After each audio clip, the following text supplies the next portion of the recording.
Hey guys, Tyler here, and this is the Garage Warrior podcast and videocast. And I'm super excited to have on the call today one of my good friends, Anthony Alayon. How's it going? What's going on, Tyler? Thanks for having me today. Hey, did I pronounce your last name right? You did Oh actually. Good man, job. that's one of those ones where like after I say it, I'm like, did I get it right? Did I not get it right? So Anthony, for people who may not know who you are, can you kind of give us just a quick 50,000 mile view? Who are you? What are you hoping to teach the world? And then we're going to start talking about some of the things that you've been going over the last year. We met in January and started talking a lot about this new program that you have. That's all about toxins and the environment, and I love stuff like that because I'm like a total, I guess we could call it conspiracy, but it's not really a conspiracy nut. So let's start with just kind of introing you and who you are. Go for it. Yeah, so got a few credentials. I started off in the whole fitness industry, got my certified fitness trainer license, and just recently I became a certified sports nutrition. Always been into working out and fitness. I used to do bodybuilding back in the day, as I like to call it, and competed for 2 years. Did exceptionally well with it, and I like the discipline aspect of it, habits, if you'd call them that. And so from that route, I started studying nutrition, how the body works with exercise. I came out with a few workout programs, and just recently, past 2, 3 years, I've been writing for Natural Muscle magazine, and some of my work is getting published in a lot of media outlets, about.com, New York Times website. So I've done a lot of things like that, and just recently, I've been starting to get into whole what's in our foods, toxic ingredients. And so that's why I decided to get certified sports nutrition license so I can know exactly what's in there and build up my credentials. So that's kind of my backstory. And, I know we're going to talk about the latest things here. So I'll leave it at that. Yeah, awesome, man. Well, yeah, so that's why I wanted to get on the call with you is because you got this new program that just came out, and it's talking about the toxins in your food and in your environment. And one of the things that I get asked over and over again in these coaching calls that I do is people are always worried about belly fat, they're worried about thigh fat, but all these problem areas we would we would call them. And one of the things I see coming out in the data is that it really has to do with a dysregulation of your hormones.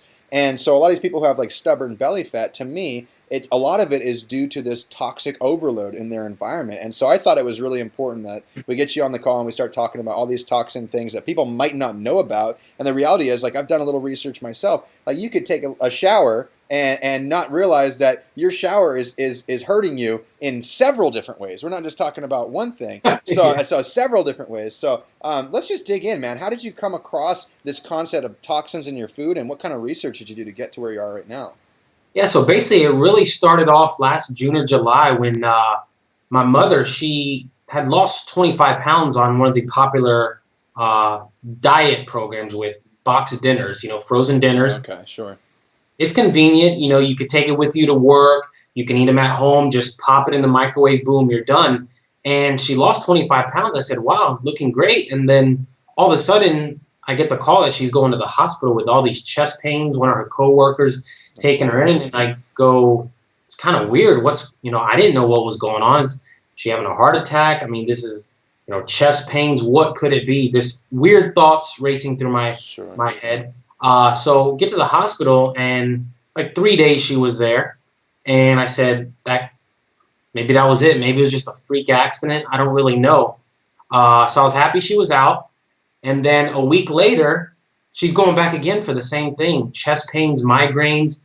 And I go, okay, once is one thing, but now the second time, she's lost all this weight. So typically when you lose weight, you have more energy, you're healthier. Why are you getting sicker? You lose weight, you're supposed to have vitality. So I started looking at the box dinner she had, and I said, okay, well, I know about bodybuilding. I know protein, carbs, fats. I can pretty much get anybody in shape.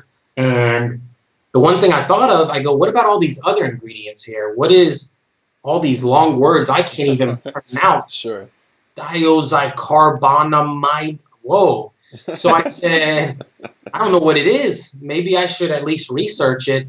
And I realized that a lot of these things were bad for you, and this was probably what was getting my mother sick. So that led me to research all toxic ingredients. I searched dark side of nutrition labels, things like that. And what I came up with, I realized there was about 101 toxic food ingredients that we don't even know we're putting in our bodies.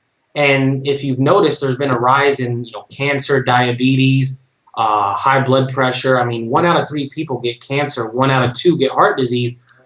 So I said, I need to do research. And that's kind of how I got into it. And I decided that I needed to decode this, find a way to give people healthier alternatives. We know that this food is bad for you. Now, what's something better that can, boost your metabolism and give you all the real benefits you're supposed to have? Yeah, that's good. I had a really similar experience where I was, educated in nutrition to some degree and fitness, and I watched my dad have like a heart attack in front of my eyes. That was about 5 years ago, and it was just like the straw that broke the camel's back. Like no more BSing around. Like I really need to figure out what the deal is because I was still, like into the low fatish kind of stuff back then and everything, and like did the same thing. I just got on a hell bender of research, and it's amazing what you find is true and what isn't true. And so I figured let's dig into that, man. Like let's dig into kind of these things that maybe we'll just start with some stuff that people might not know is in their foods right now or in their environments right now that they really need to get rid of. So what would you say is like maybe the number 1, 2, or 3 things that people need to just ditch ASAP before they wreck their health? Absolutely. The number one toxic ingredient that I found is neotame. Neotame is the cousin of aspartame. Okay. Now, there's been over 92 side effects on the FDA's website. This, you can go to fda.gov right now, and you can see this, and it causes every disease you could think of. I mean, numbness, migraines, chest pains, high blood pressure, all kinds of things that are carcinogenic, and neotame is even worse. The reason why I say it's worse is that, yeah, a lot of people have been familiar with aspartame, but what's worse about neotame is it's not even labeled. So you don't even know if you're eating it. You may think that no sugar, no aspartame, I'm doing good, but there's neotame in there that is wreaking havoc on my body. That could be bad for my arteries, brain, heart, all those things. So that would be the one ingredient, just for the fact that it's not labeled, it's more toxic, and you don't even know that you're doing it. So that would be the one thing I would say to stay away from. And so have some healthier food alternatives. Things like even natural sugar. Sugar's not bad for you as long as you do it in the right dosage. Things like cane sugar, that's a great way to do it. Yeah, that's interesting. So when you say not labeled, you mean that they just they're not required to put these on the food label? They are not required at all to put it. So when I saw this research, I go, wait a minute, they are not required. So how can I educate my people, my writing, other health enthusiasts? I'm not the only health professional that didn't know this. And, believe it or not, there's others out there that, I can share with you later. But I just saw this and I go, if they're not required to label it, how can I help people come up with a healthier alternative? It's bad. You can go to the FDA's website right now and see 92 side effects. They're telling you this is bad, but yet they're not labeling it. So, oh, man, I got to highlight that because that's pretty incredible to me. That you can go to the government's website right now and check it out, and it will say that this is related to 92 different diseases that you could potentially get from consuming it, and then to find out you don't even have to label it. That's powerful stuff, man. That's really wild. So, I mean, did you ever do any research on why they weren't required to label these things? that's a very, very good topic. That was the one I asked myself, and I go, why aren't they required to label it?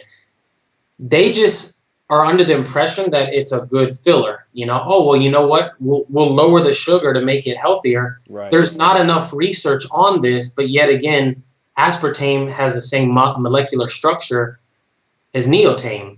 So it's just common sense that if they're in the same family, they have the same side effects. And their whole point is that it's not enough dosage to really affect your body. Right. But I'll be damned if, if there's something in my food that is proven to cause all these side effects, I think at least the consumer should know about it. And there is a push, some natural news websites. There's a lot of like organic and food sites that are trying to sign petitions and bills. You'll see a lot of the doctors, things that are nature related that are trying to make a push for it and get laws. But the problem is that a lot of the political power and money comes from the corporation producing them. Sure. So it's a money game. If it's really imbalanced like this, we know who's gonna win usually. No, that's so true, man. Follow the money. Follow the money. So, so what else? What are some other ingredients that we should avoid? There's quite a bit of them. You have brominated vegetable oil, a lot of the red dyes, artificial colors. I've actually made quite a bit of YouTube videos on them. Things like red dye, blue dye. Those are have problems like carcinogenic, blood pressure, and getting back to like heart disease. 1 out of 3 people get it. I'm sorry, 1 out of 2, 1 out of 3 people end up getting cancer in our society. And a lot of not all of it is from the foods we're eating. Yeah, there's environment, hereditary issues, but if you're eating these things, you know that they're causing problems. So a lot of the artificial coloring and flavors, we all have a sweet tooth. If you look at that other ingredient side, anything that says red number, yellow number, blue number, chances are those are all artificial sweeteners Right. that really should be avoided. That's interesting. And I don't know if this is true. Maybe you can help me shed some light on it. But I know that a lot of labels will say, like natural flavors.